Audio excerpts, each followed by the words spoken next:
حضور علیہ الصلوۃ والسلام نے ایک دن صحابہ سے فرمایا تھا کہ تم ایک ہوتے ہو اور کئی ہزار کافر کو بھگا دیتے ہو، ایک وقت آئے گا کہ ایک کافر ہوگا اور 1000 مسلمان کو بھگا دے گا۔ اس بیماری کو خاص توجہ سے سننا اور اس کی وجہ بھی سننا کہ بیماری پھیلتی کیسے، بس اس بات کو کبھی نہ بھولنا، یہ نفع دے گی۔ کہا ایک کافر 1000 مسلمان کو آگے لگا کے بھگائے گا، کیونکہ وہ پاک طیب طاہر دلوں والے لوگ تھے۔ وہ بول پڑے یا رسول اللہ صلی اللہ علیہ وسلم کیوں ایک کافر 1000 مسلمان کو بھگا ڈالے گا؟ کیا وجہ ہوئی، کیا ہو جائے گا؟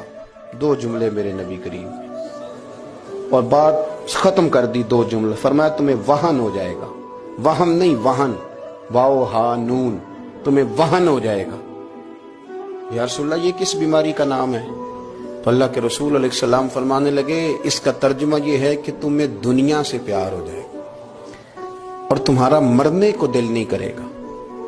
دنیا سے پیار کرو گے، موت کا لفظ آئے گی تمہیں کراہت آئے گی، کراہت، حالانکہ مرنا پکی بات ہے، لیکن تمہیں جب موت سے کراہت آنے لگے اور زندگی سے پیار ہو جائے پھر کافر تمہیں بھگائیں گے۔